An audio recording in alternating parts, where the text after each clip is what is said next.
For years, the alarm clock dictated our days. Wake up, rush, accomplish, repeat. But now, in this new chapter, the silence can feel unsettling. Without the schedules, the meetings, the routines, what drives us forward? Here's the truth. Meaning doesn't retire. It evolves. And today, we're uncovering 15 life-changing ways to wake up with purpose, passion, and excitement, beyond the alarm clock. If you've ever wondered what's next in this stage of life, stay with me, because what's coming might just change everything. Let's begin. 1. Rediscovering hobbies. The joy of doing what you love. One afternoon, I found myself rummaging through an old storage box looking for, well, I didn't really know what. And then I saw it. An old set of watercolor paints tucked away like a forgotten treasure. I held them in my hands, memories flooding back. Afternoons spent painting by the window, the way time used to disappear when I got lost in colors. And then I asked myself, why did I ever stop? Life has a way of convincing us that our passions are luxuries, something we set aside to make room for responsibilities. And before we know it, years pass, and we've forgotten the things that once made our hearts race with excitement. But here's the truth. Hobbies aren't just pastimes. They're lifelines. So I set up a small table by the window, just like I used to, and dipped my brush into the paint. At first, my hands were hesitant, but soon enough, I felt something awaken inside me, a kind of joy I hadn't felt in years. Maybe for you, it's music. Maybe it's knitting, writing, gardening, or even dancing around the living room like nobody's watching. It doesn't matter what it is, as long as it makes you feel alive. Here's what I challenge you to do. Set aside 1 hour this week for something that once brought you joy. Not for anyone else, not because it's productive, but because it's yours. You might just surprise yourself with what comes back to life. 2. Exploring lifelong learning. The excitement of new knowledge. I used to believe that learning had an expiration date. School ended, careers wrapped up, and that was that. But then, my friend Linda, at 73, announced she was taking an online course on ancient civilizations. Why? I asked. She grinned. Because I can. That got me thinking. When we're younger, learning is a means to an end, a degree, a career, a goal. But what if later in life, learning becomes an adventure instead of an obligation? What if we start learning simply for the thrill of it? So I gave it a try. I signed up for a virtual art history class. No pressure, no grades, just curiosity. And something amazing happened. My mind felt sharper, my days felt fuller, and best of all, I felt excited again. Now, I tell every woman I know, learning keeps us young. Whether it's picking up a new language, diving into a history book, or finally understanding how to use that new phone, there's something incredibly empowering about realizing that curiosity doesn't fade with age. So what have you always wanted to learn? Maybe it's piano. Maybe it's photography. Maybe it's something as simple as figuring out how to use a smartphone without asking your grandkids. Whatever it is, dive in, because you get to decide when learning stops. And trust me, it doesn't have to. 3. Expressing creativity. The power of self-expression. A few months ago, I found an old journal in my drawer. I flipped through the pages, reading words I had written decades ago, thoughts, feelings, little moments I had captured, and I couldn't help but think, where did this version of me go? Somewhere along the way, I had stopped putting my thoughts down on paper. But as I sat there, reading my own handwriting, I realized something. Creativity isn't about talent. It's about expression. So I picked up a pen and started writing again. Not for anyone else. Not for perfection. Just for me. And let me tell you, There was something freeing about it. Maybe for you, it's not writing. Maybe it's singing in the shower, telling stories to your grandchildren, or arranging flowers on your kitchen table just because it makes you happy. Creativity isn't about being an artist. It's about letting yourself be seen, heard, and felt. So here's my challenge. Find one way to express yourself this week. Maybe it's through journaling, doodling, storytelling, or even just dressing in a way that makes you feel bold and beautiful. Because creativity isn't about what others think. It's about what makes you feel alive. And trust me, there's still so much life left to create. 4. Strengthening friendships. The importance of meaningful bonds. I remember sitting in my living room one evening, flipping through old photo albums. Page after page, I saw smiling faces, friends I had laughed with, cried with, shared milestones with. But as I kept turning, a thought settled in my chest. When was the last time I talked to some of them? Life has a way of pulling us in different directions. Families grow, schedules fill up, and before we know it, the friendships that once felt like lifelines start fading into the background. But here's the thing. Friendships don't expire. They just need tending. So I did something I hadn't done in years. I picked up the phone and called an old friend. At first, it felt awkward, like I was stepping into a conversation that had been on pause for too long. But then, she laughed at one of my corny jokes, and suddenly, it was like no time had passed. That call turned into another, then a coffee date, then a renewed bond that made me feel lighter, happier, more myself. Friendships don't require grand gestures. A simple, "I was thinking about you," can bridge the years. So today I challenge you. Reach out to one friend you haven't spoken to in a while. Even if it's just a quick message. Because connections aren't about how often we talk, but about keeping the door open when we do. 5. Becoming a mentor. The value of sharing wisdom. I was standing in line at the grocery store when a young woman in front of me turned around and sighed. "I don't know how my grandmother did it," she muttered, holding a crying baby in one arm and a grocery list in the other. I smiled. She did it the same way you are, one step at a time. She looked at me, really looked, and suddenly a flood of words spilled out. How she felt overwhelmed, how she wished she had someone to guide her, how everything just felt hard. I listened. That's all she needed. Someone who had walked the road before her to say, "I see you. I've been there, and you're doing just fine." That moment stuck with me. We spend decades gathering wisdom, but what good is it if we don't share it? The younger generation, whether it's our kids, grandkids, or even strangers in the grocery store, needs what we have to offer. Maybe you have a skill you can teach. Maybe you can volunteer at a local school, church, or community center. Or maybe all someone needs is for you to say, "You're not alone. I've been there too." We don't stop having purpose just because we stop working. We simply shift from learning to teaching. And trust me, someone out there is waiting for exactly what you have to give. 6. Finding community. The power of shared experiences. I used to think that friendships and social circles naturally faded with time, but then I met Mary. Mary was a widow in her early 80s who moved to my neighborhood a few years ago. She didn't know anyone. She had no family nearby. But instead of sitting alone, she did something remarkable. She joined a local book club, a fitness class, and even a community choir, despite never having sung a note in her life. I asked her once, "Weren't you nervous?" She smiled. Of course. But I knew one thing. Sitting alone and waiting for someone to invite me wasn't going to get me anywhere. Her words stuck with me. Community doesn't just happen. It's built. So I took a page from Mary's book and pushed myself to join a new group. And you know what? It changed everything.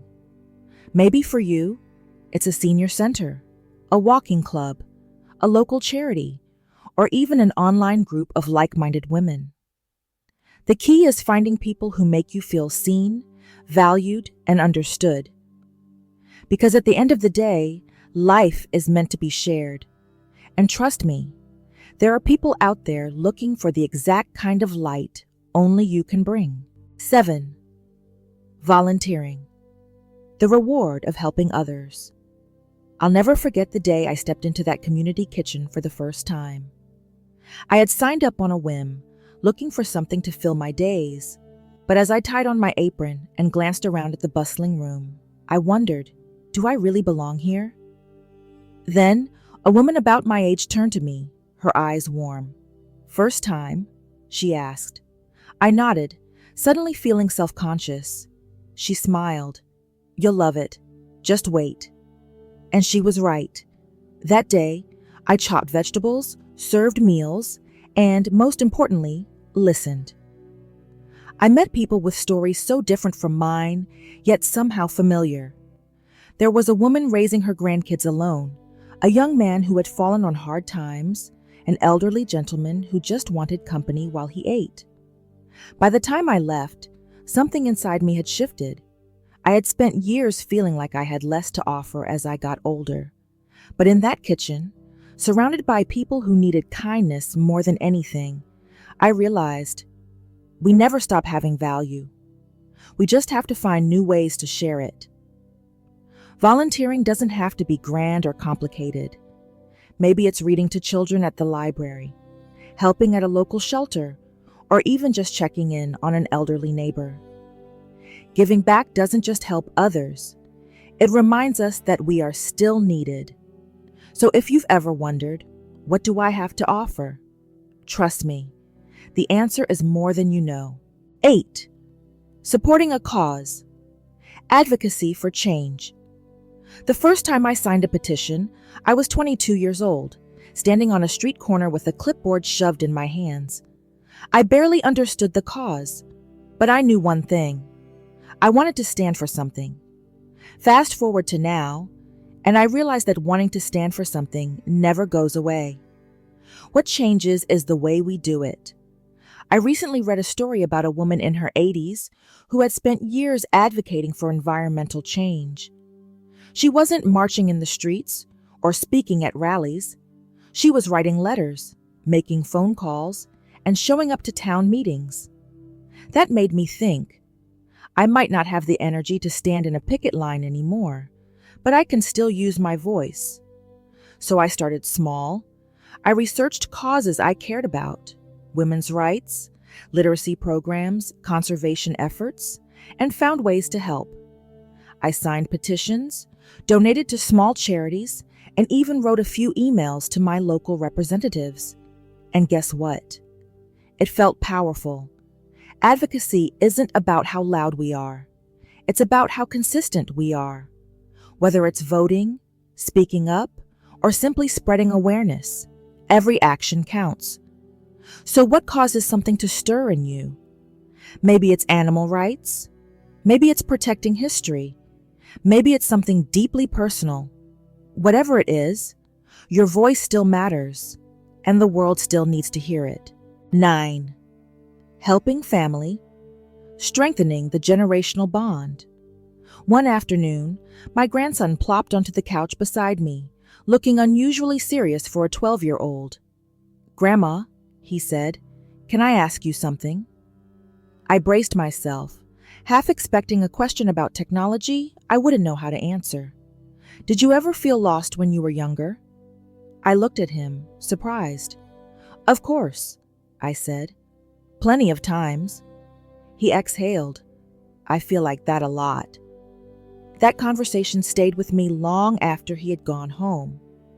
It reminded me that our wisdom isn't just meant for our own reflection. It's meant to be shared. Sometimes we underestimate how much we mean to our families. We think they're too busy for us, or that they don't need us like they once did. But the truth is, they do. They need our stories, our advice, and sometimes just our presence. Maybe you don't live near your grandkids. Maybe you never had children of your own. That doesn't mean your role as a guiding presence disappears. Family isn't just about blood, it's about connection. So be the storyteller, the listener, the steady hand in their lives. Call them, ask about their dreams, share your own. Because one day, they'll remember those conversations the way I remember mine with my grandmother. And that's a legacy. 10. Focusing on health, feeling strong at every age. I used to think exercise was for athletes, for people who ran marathons or spent hours at the gym. But then, one morning, I bent down to tie my shoe and felt a sharp pull in my back. It wasn't anything serious, but it was enough to make me pause. That's when it hit me.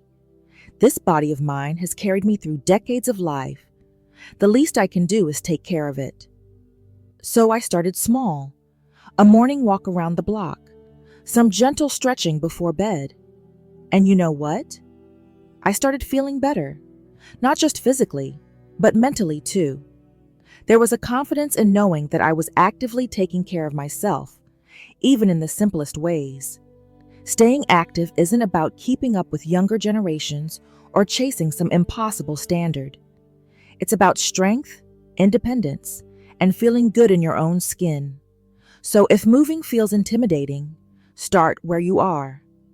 5 minutes of stretching, a short walk, some light yoga. Whatever keeps you moving, keeps you living. 11th, embracing mindfulness, living fully in the present. I used to replay moments from the past like an old film reel, things I should have done differently, words I wish I had said. And then there were the thoughts about the future, worries, uncertainties, questions that had no answers. But one day, I sat on my porch with a cup of tea, watching the sunrise, and I had a rare moment of clarity. I wasn't thinking about yesterday. I wasn't worrying about tomorrow. I was just here, and it felt good.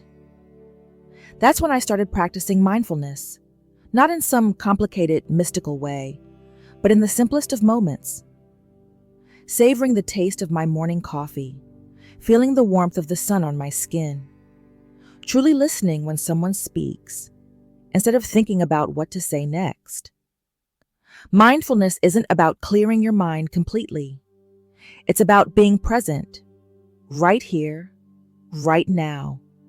And let me tell you, there's something incredibly freeing about realizing that this moment, the one you're in, is enough. So the next time your thoughts pull you backward or push you forward, take a deep breath. Look around.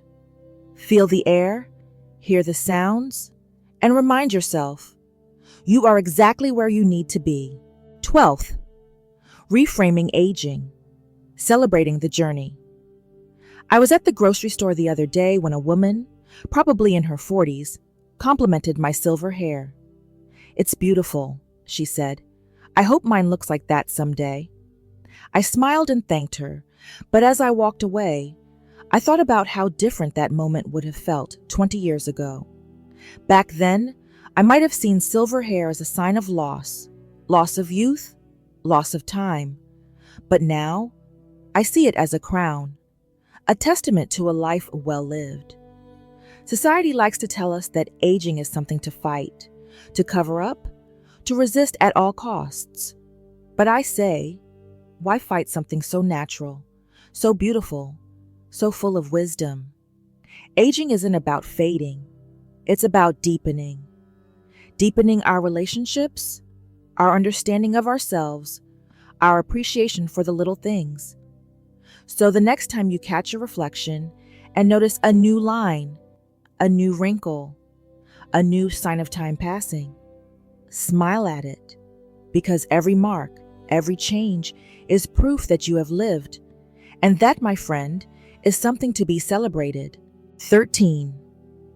Traveling, exploring the world at any age.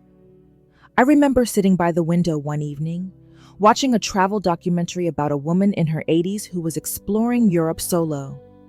She rode gondolas in Venice, hiked in the Swiss Alps, and tasted pastries in Paris. I sat there mesmerized, thinking, why does she look so much more alive than I feel right now? Then it hit me. She hadn't stopped exploring. Somewhere along the way, I convinced myself that adventure was for the young. That trip was exhausting, expensive, maybe even a little reckless. But watching her, I felt something stir inside me, the urge to see, experience, and step beyond my usual routine. So I started small. A day trip to a nearby town, a weekend getaway to the beach. And with each trip, I felt lighter, more curious, more connected to the world. Travel doesn't have to mean hopping on an international flight. It can be as simple as visiting a new museum, exploring a nearby park, or finally taking that train ride just for fun. The key is to keep discovering, to keep adding new stories to your life. Because if there's one thing I've learned, it's this: we are never too old for adventure. 14. Trying something new. Breaking routine for excitement. One afternoon, I watched my granddaughter practicing the piano, her fingers gliding across the keys with confidence. I wish I could do that, I muttered under my breath. She turned to me with wide eyes. Why don't you? I laughed. Because I'm too old to start now. She frowned. Who said that? That question stuck with me. Who said that? When did I decide that new experiences had an expiration date? So I took a deep breath and signed up for a beginner's piano class. At first, it was awkward. My fingers didn't cooperate, and reading sheet music felt like deciphering ancient code. But then, something wonderful happened. I started getting better, and more importantly, I started having fun. That's when I realized trying something new isn't about being good at it. It's about feeling alive while doing it. Maybe for you, it's learning a language, trying a new recipe, or even joining a dance class just for the joy of moving. Whatever it is, say yes to something that scares you just a little. You might surprise yourself with how much life is still waiting to be lived. 15. Designing a legacy. Leaving a mark on the world one evening, I sat at my kitchen table, flipping through an old recipe book, one my mother had written in, filled with notes in the margins. Some pages were worn, others stained from years of cooking, but every single one carried a piece of her. I ran my fingers over the ink and thought, this is her legacy. We often think of legacy as something grand. Buildings named after us, books written, fortunes left behind. But the truth? Legacy is in the little things. The handwritten letters, the recipes, the wisdom we pass down through stories told over coffee. That night, I started writing down my own memories. Not for a book, not for history, just for my family. The lessons I learned, the love I've shared, the moments that shaped me. We don't get to choose how we are remembered, but we do get to choose what we leave behind. So write it down. Share your stories. Pass on your wisdom. Because one day, someone will hold your words in their hands and feel the weight of your love. And there you have it. 15 life-changing ways to wake up with purpose, joy, and excitement. This chapter of life isn't about slowing down. It's about thriving in new ways. You are wise, radiant, and still full of possibilities. Now tell me, what's one thing you're excited to try? Comment below, share this with a friend, and subscribe, because next time we're talking about how to stay confident, stylish, and unstoppable at any age. See you soon.